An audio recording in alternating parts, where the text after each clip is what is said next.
Chapitre 19. Flora Ackroyd. Je rentrais de ma journée, le lendemain matin, lorsque je fus interpellé par l'inspecteur Raglan. J'arrêtai ma voiture et celui-ci monta sur le marchepied. « Bonjour, docteur Shepard, dit-il. Cet alibi est exact. »« Celui de Charles Kent ?»« Oui.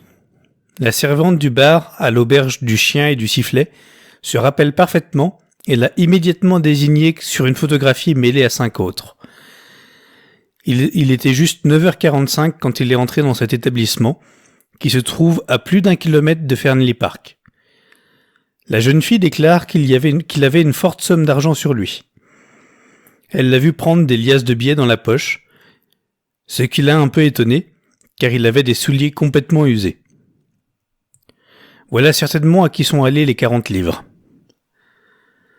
Est-ce que Kent refuse toujours d'expliquer sa visite à Fernley ? Il est têtu comme un mulet. J'ai causé avec Hayes par téléphone ce matin. Hercule Poirot déclare qu'il sait pourquoi cet homme s'est rendu à Fernley, observai-je. En vérité, s'écria vivement l'inspecteur. Oui, dis-je malicieusement, il affirme que c'est parce qu'il est né dans le Kent.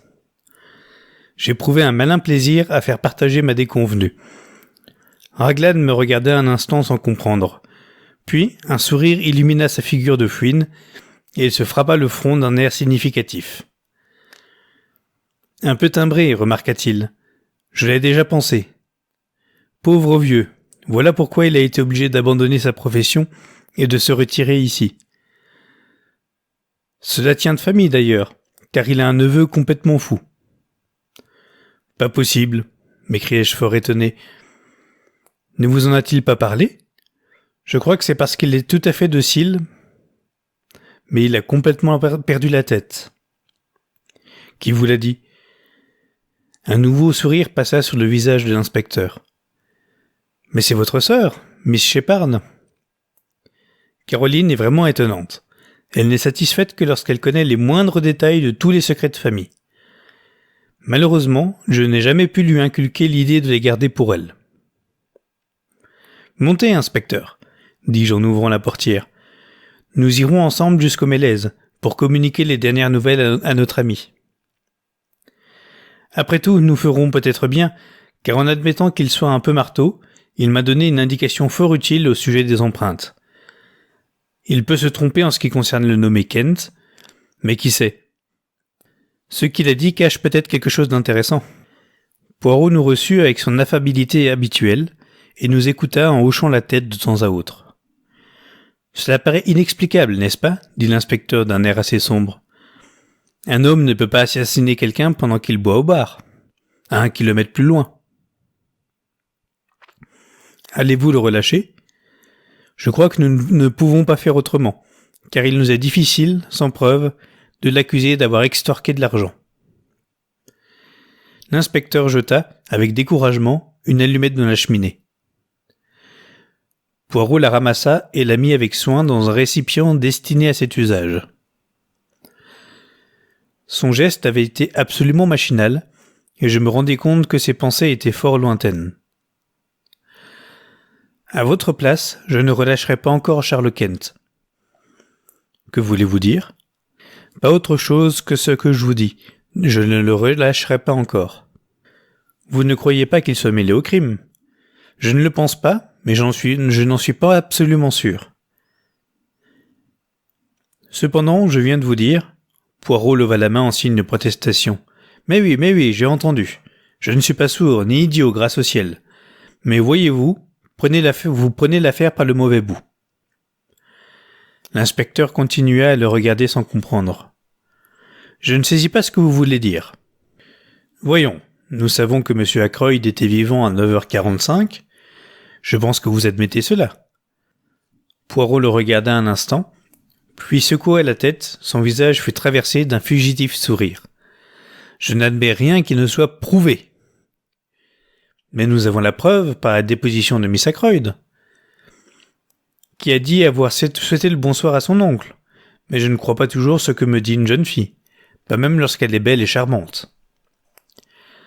Allons donc, Parker l'a vu sortir du cabinet de travail. Non. La voix de Poirot se fit brusque. Justement, il ne l'a pas vu. Je m'en suis assuré l'autre jour, grâce à une petite expérience. Vous vous souvenez, docteur? Parker l'a vue en dehors de la pièce, la main sur le bouton de porte. Il n'a pas constaté qu'elle sortait du cabinet.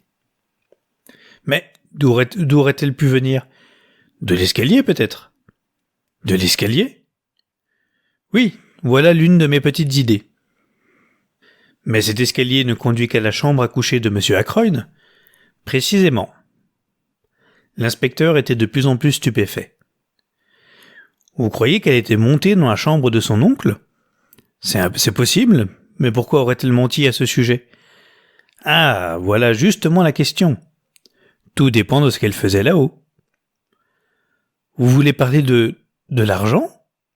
Vous n'insinuez pas que Miss Ackroyd a pris les 40 livres? Je n'insinue rien, dit Poirot, mais je vous rappelle ceci. La vie n'était pas facile pour la mère et la fille. Elles avaient des dettes et étaient sans cesse préoccupées par des petites sommes. D'autre part, Roger Ackroyd avait des idées spéciales à ce sujet, et il est fort possible que Miss Flora ait été affolée par la nécessité de trouver un peu d'argent.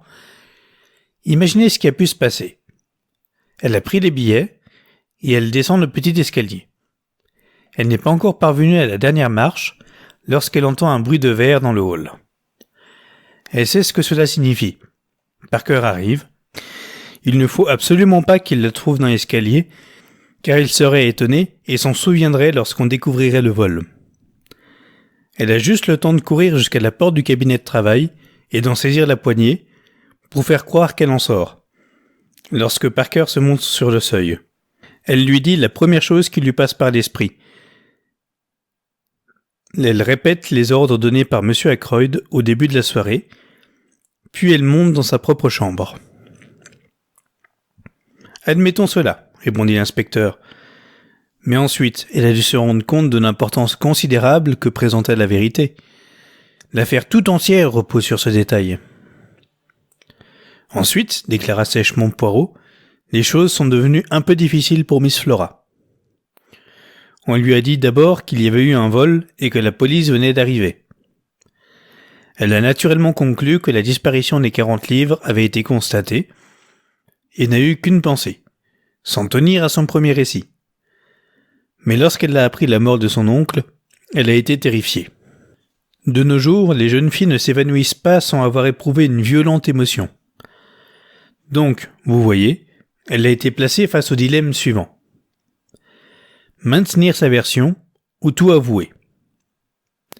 Or, une jolie demoiselle n'aime pas reconnaître qu'elle n'est qu'une voleuse, surtout devant ceux dont elle désire conserver l'estime. Raglan frappa la table de son poing. « Je ne puis le croire. Ce n'est pas vraisemblable. Avez-vous eu cette idée dès le début ?»« Elle m'est venue tout de suite, avoua Poirot, car j'ai toujours été convaincu que Miss Flora ne disait pas toute la vérité. Pour m'en rendre compte, j'ai tenté la petite épreuve dont je vous ai parlé. Le docteur Shepard m'accompagnait. »« Vous m'avez dit que cette expérience s'appliquait à Parker ?» remarquai-je amèrement. « Mon ami, » me répondit Poirot en manière d'excuse, « ainsi que je vous l'ai fait observer ce soir-là, il faut bien dire quelque chose. » L'inspecteur se leva. « Il n'y a qu'une manière d'agir. Interrogez immédiatement Miss Flora. Venez-vous à Fernley avec moi, monsieur Poirot ? » ?»« Certainement. Le docteur Shepard nous y conduira dans sa voiture. » J'acceptai volontiers. Nous demandâmes à voir Miss Ackroyd, et fûmes introduits dans la salle de billard où Flora et le major Blunt étaient assis devant la fenêtre. « Bonjour, Miss Ackroyd, » dit l'inspecteur. « Pouvons-nous causer seuls avec vous un instant ?» Blunt se leva aussitôt et se dirigea vers la porte. « Qu'est-ce que c'est ?» demanda Flora avec nervosité. « Ne sortez pas, major. Il peut rester, n'est-ce pas ?» ajouta-t-elle en se tournant vers Raglan. « Comme vous voudrez, » répondit sèchement celui-ci. « Il est de mon devoir de vous poser une ou deux questions, mademoiselle, mais je préférais le faire dans l'intimité, et je crois que vous le préférez aussi. » Flora le regarda attentivement et pâlit. Puis elle se tourna vers Blunt. « Je désire que vous restiez, je vous en prie. Quoi que l'inspecteur ait à me dire, j'aime autant que vous l'entendiez. » Raglan haussa les épaules. « Comme vous voudrez, mademoiselle. Monsieur Poirot m'a fait part de quelques idées qui lui sont venues. Il croit que vous n'êtes pas entré dans le cabinet de travail vendredi soir, que vous n'avez pas dit bonsoir à monsieur Ackroyd, et que vous étiez, au contraire, dans l'escalier qui conduit à la chambre de son oncle, lorsque vous avez entendu Parker traverser le hall. » Le regard de Flora se tourna vers Poirot, qui fit un signe d'assentiment, et dit « Mademoiselle, l'autre jour, quand nous étions assis autour de la table, je vous ai supplié de vous montrer franche avec moi. Quand on ne dit pas une chose à Poirot, il la découvre. C'est bien exact, n'est-ce pas? Je veux tout vous faciliter. Vous avez pris les billets? » « Les billets ?» s'écria Blunt. Il y eut un silence qui dura plus d'une minute. Puis Flora se redressa et dit « Monsieur Poirot a raison. J'ai pris cette somme, je l'ai dérobée. Je ne suis qu'une voleuse vulgaire. Maintenant vous savez tout et j'en suis contente. J'ai vécu un cauchemar ces derniers jours. » Elle s'assit brusquement, cacha son visage dans ses mains et continua d'une voix entrecoupée. « Vous ne savez pas ce qu'a été mon existence depuis mon arrivée ici. Désirer des objets, faire des combinaisons pour les avoir, mentir, tricher, accumuler des dettes, promettre de les payer. Oh, j'ai honte quand j'y songe. C'est ce qui nous a rapprochés, Ralph et moi. Nous sommes faibles tous les deux. Je le comprenais et je le plaignais. Parce que je lui ressemble, nous ne sommes pas assez forts pour rester seuls. Nous sommes des êtres malheureux, misérables. » Elle regarda Blunt et frappa du pied. « Pourquoi me regardez-vous ainsi? Comme si vous ne pouviez me croire.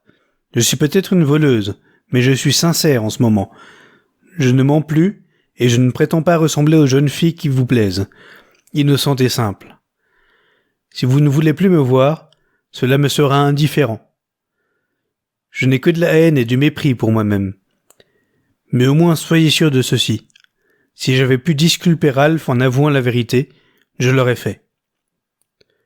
Seulement, j'ai bien compris que Ralph y gagnait rien. Au contraire.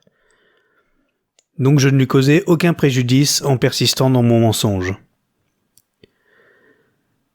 « Ralph, » murmura Blunt, « toujours Ralph. »« Vous ne comprenez pas, » dit tristement Flora. « Vous ne comprendrez jamais. » Elle se tourna vers l'inspecteur. « J'avoue tout. J'avais un besoin pressant d'argent. Je n'ai pas revu mon oncle ce soir-là quand il eut quitté la salle à manger. Quant au vol, vous pourrez prendre les mesures que vous jugerez nécessaires. Les choses ne peuvent être pires qu'elles ne le sont actuellement. » Elle se leva, couvrit encore son visage de ses mains, puis sortit en courant. « Eh bien, dit l'inspecteur d'une voix morne, c'était donc bien cela. » Il paraissait ne plus savoir que faire. Blunt s'avança. « Inspecteur Raglan, cette somme m'a été confiée par monsieur Ackroyd dans un but déterminé, et sa nièce n'y a jamais touché. Elle ment dans l'espoir de venir en aide au capitaine Patton. C'est moi qui vous dis la vérité, et je suis prêt à le faire sous serment devant les jurés. » Il fit un salut sec, nous tourna brusquement le dos, et sortit également. Mais Poirot courut après lui et le rejoignit dans le hall. « Monsieur, veuillez m'écouter un instant. »« Qu'y a-t-il, monsieur ?» Le major était visiblement énervé, et contemplait Poirot d'un air menaçant. « Ceci, dit vivement le détective. Votre petite explication ne me trompe pas. C'est bien Miss Flora qui a pris ses billets, mais ce que vous venez de faire me plaît. C'est une bonne action. Vous êtes un homme de décision rapide. »« Je vous remercie, mais votre opinion m'est fort indifférente, » répondit froidement Blunt, qui voulut poursuivre son chemin.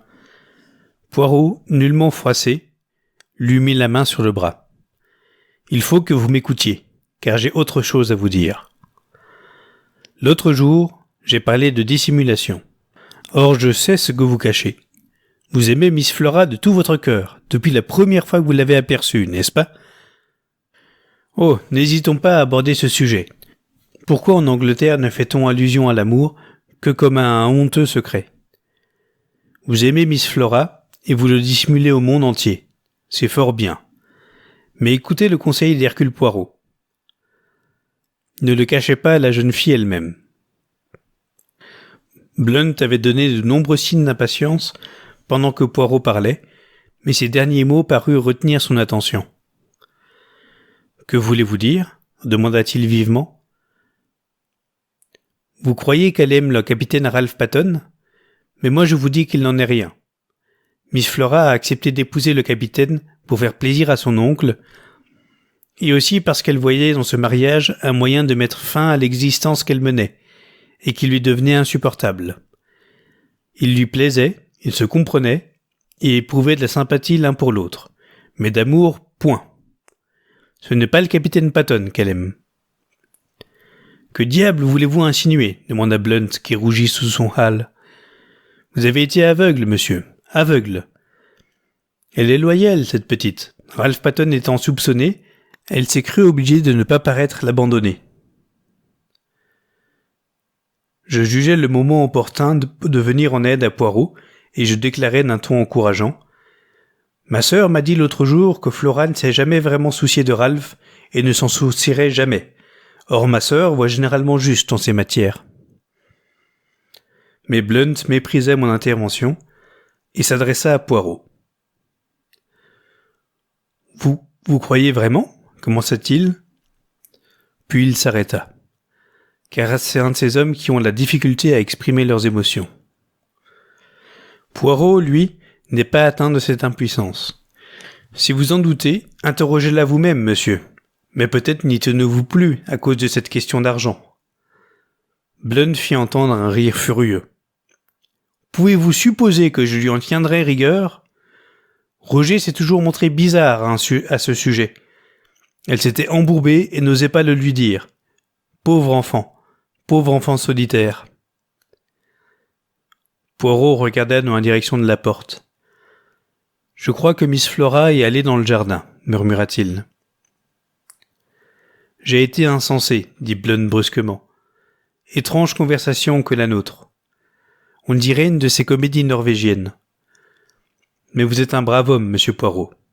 Merci. » Il prit la main du détective et la serra au point de lui faire une grimace de douleur. Puis il se dirigea vers la porte et sortit dans le jardin. « Pas tout à fait insensé, » murmura Poirot en caressant doucement ses doigts meurtris. « Sauf sur un point. L'amour. »